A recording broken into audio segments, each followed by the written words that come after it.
কিছুদিন আগের কথা এই পাকিস্তানের মধ্যে এক যুবতী ইন্তেকালের পর কিছুদিন যাওয়ার পর এক আল্লাহর বান্দা কবরের পাশ থেকে হেঁটে চলেছে। কেমন যেন কবরের মধ্যে হরহর করে কান্নার আওয়াজ। আমি এখন কবরের মধ্যে বেঁচে আছি, আমাকে বাঁচাও, আমাকে বাঁচাও। একটা যুবক যখন ওই কবরের পাশ থেকে হেঁটে যায়, যুবকটা কেমন যেন কাঁপতেছে। যুবকটা যদি করে না, যুবকটা সমাজের সঙ্গে যাওয়ার পর এই ঘটনাটা সবাইকে শোনা গেছে। জানি অমুক জায়গা থেকে কবর থেকে আসার পর দেখতেছি কবর থেকে কেমন যেন হামলে করে কান্নার আওয়াজ। আমাকে বাঁচাও, আমাকে বাঁচাও, আমি কবরের মধ্যে এখন জীবিত, আমাকে বাঁচাও। যখন যুবক সমাজের কাছে বলছে ওই যুবকটা সেই কবরের নিকটে ছিল। কবরের নিকটে আসার পর কেমন কবর থেকে ভালো করে কান্নার আওয়াজ চলতেছে আর বলতেছে আমাকে বাঁচাও,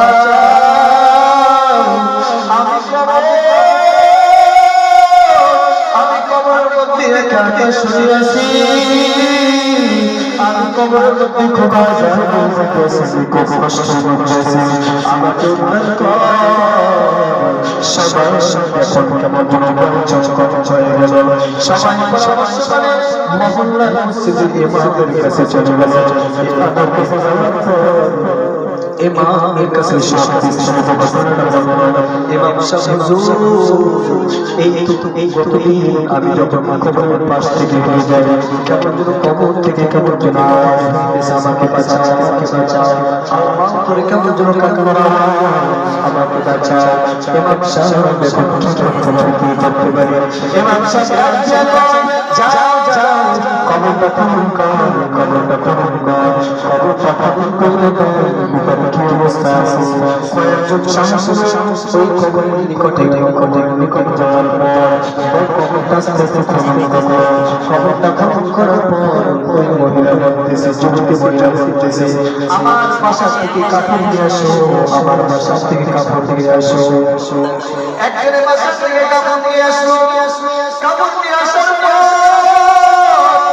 ওই যুবতী মহিলা তার সমস্ত শরীর ঢেকে ফেলছে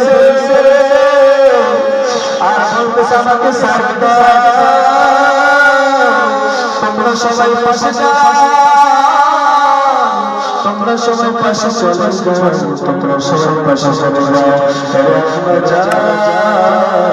আপনাদের ভালো কথা হলো না যায়, ও আম্মা জান,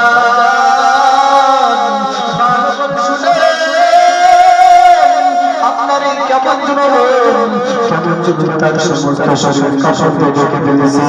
ওই কবর থেকে ওইটা বাসার মধ্যে চলে গেছে, দৌড় দিয়ে বাসার মধ্যে চলে গেছে। বাসার মধ্যে যাওয়ার পর তার একটা গাছ কাটা ছিল, করে দিল আর বাহির থেকে মানুষ সব কাটতেছে থাকে। সেই দরজাটা খুলে দাও। আর ওই যুবতী মহিলা বলতেছে, না দরজাটা খোলা যাবে না, দরজাটা খোলা যাবে না, তোমরা যদি আমাকে দেখো তাহলে তোমরা ভয় পাবে না, দরজাটা খুলে দাও, দরজাটা খুলে দাও।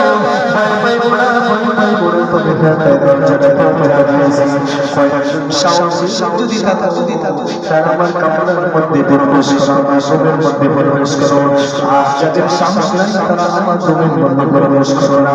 এরা কয়েকজন মিলে পরামর্শ করে কামরার মধ্যে প্রবেশ করলো। কামরার মধ্যে প্রবেশ করার পর এখন মহিলাকে দেখতেছে সমস্ত শরীর ঢাকা। যখন শরীরে থেকে যখন কাপড়টা উঠাইল, দেখে মাথার মধ্যে কোনো চুল নাই, মাথার মধ্যে কোনো চুল নাই, মাথার মধ্যে কোনো বস্তু নাই। সবাই ভয়ে কেমন কম্পন হয়ে গেল, সবাই ভয়ে কম্পন হয়ে গেল। বলতেছি, তোমার এইরকম কি অবস্থা, কি ব্যাপার, কি রকম কেমন হলো? ওই মহিলা ডাক দিয়ে এটা কোনো সহ্য ব্যাপার না। আমি যখন এই দুনিয়ায় বেঁচে ছিলাম, আমি যখন এই দুনিয়ায় থাকছিলাম, আমি যখন যুবক ছিলাম, আমি বিপদের রাস্তায় চলাফেরা করতাম, রাস্তার মধ্যে যখন হাঁটা চলা করতাম, আমার মাথার মধ্যে ওড়না নিতাম না, ওড়না ছাড়া আমি রাস্তার মধ্যে চলাফেরা করতাম। কবরের মধ্যে যাওয়ার পর ফেরেশতারা আমার চোখটাই সব উঠায় দিয়েছে। কি এমন কষ্ট ওই কবরের মধ্যে আমাকে দিবি না, যেমন জাহান্নামের আগুন এত ভয়ঙ্কর।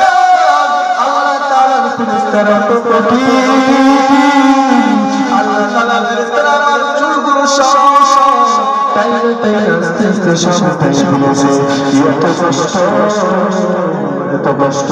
এরপর এই মহিলা আস্তে আস্তে করে জামাটা আস্তে আস্তে দিতেছে, এমন একটা পর্যায়ে গেল তার যখন জবানের নিকট আসলো, এখন দেখতেছি তার এই চেহারার মধ্যে কোনো বস্ত নাই, চেহারার জন্য কোনো লাভান্বিত নাই, দেখতেছি তার কোনো কিছু নাই। সবাই বসে বসে সবাই কাঁপতে হয়ে গেল। কি ব্যাপার তোমার এই ঠোঁট কোথায় গেছে, তোমার ঠোঁটটা কি ব্যাপার, কি অবস্থা হলো? তখন ওই যুবতী নারী ডাক দিয়ে কয়, আমি যখন দুনিয়ার মধ্যে চলাফেরা করতাম, ঠোঁটের মধ্যে লিপস্টিক দিতাম, এই কারণে ফেরেশতারা আল্লাহ তাআলার হুকুমে ফেরেশতারা আমার ঠোঁটগুলো সব এরকম নস করে দিয়েছে, জাহান্নামের আগুনের মধ্যে পোড়াই দিয়েছে। ওই যুবতী কান্না করতেছে, সবাই বেহুশ হয়ে গেল। আবার যখন আস্তে আস্তে করে আমার যখন পায়ের উপর থেকে কাপড়টা উঠাইতেছে, দেখতেছে তার পায়ের মধ্যে কোনো নখ নাই, তার পায়ের মধ্যে কোনো নখ নাই, তার পাওয়াটা নাই। তখন ওই যুবকগুলো জিজ্ঞাসা করছে, তোমার এইরকম কি অবস্থা, পায়ের মধ্যে নখ নাই, ব্যাপারটা কি? তখন তারা ডাক দিয়ে ওই যুবতী ডাক দিয়ে ও ভাই, আমি যখন দুনিয়ার মধ্যে চলাফেরা করতাম, আমার পায়ের মধ্যে লিপস্টিক দিতাম, এই কারণে আল্লাহ তাআলার হুকুমে ফেরেশতারা আমার এই পাগুলো সব জাহান্নামের মধ্যে রেখে দিয়েছে। মহিলা যখন এই ঘটনাটা বলল, সবাই কাঁপতে আশ্চর্য হয়ে গেল। মহিলা যখন এই কথা বলল, মহিলা সবের আবার ঠিক করে সবাই আসতেছে, কিন্তু মহিলা কোনো খোঁজ আর নাই, মহিলা কোনার কোনো খোঁজ খবর নাই। ও যুবক ভালো করে শুনবে, সবাই শেষ পর্যায়ে ও যুবক তোমরা ভালো করে শুনবে, তোমার হাতে পায়ে ধরে বলে যায়, এই বছর যখন বেঁচে থাকবা কোনদিন নামাজ বাদ দিবে না, বেপরদায় চলাফেরা করবে না, মা বাবার কথা অনুযায়ী চলবে না, মা বাবার সাথে বেয়াদবি করবে না, মুরব্বিদের সাথে বেয়াদবি করবে না, উস্তাদের সাথে বেয়াদবি করবে না, দুনিয়ার মধ্যে বেপরদায় চলাফেরা করবে না। এই জন্য নামাজের সাথে সম্পর্ক রাখতে হবে, কোরআনের সাথে সম্পর্ক রাখতে হবে, ওলামায়ে কেরামের সাথে সম্পর্ক রাখতে হবে, নামাজ আদায় করতে হবে, মুরব্বিদেরকে সম্মান করতে হবে। যে যত বেশি আলেম বানাদের হবে, যে যত কোরআনের সাথে সম্পর্ক রাখবে, যে যত হাদিসের সাথে সম্পর্ক রাখবে, যে যত ওলামায়ে কেরামকে মহব্বত করবে, আল্লাহ পাক রব্বুল আলামিন তার সাথে তার ঘটাই দিবে।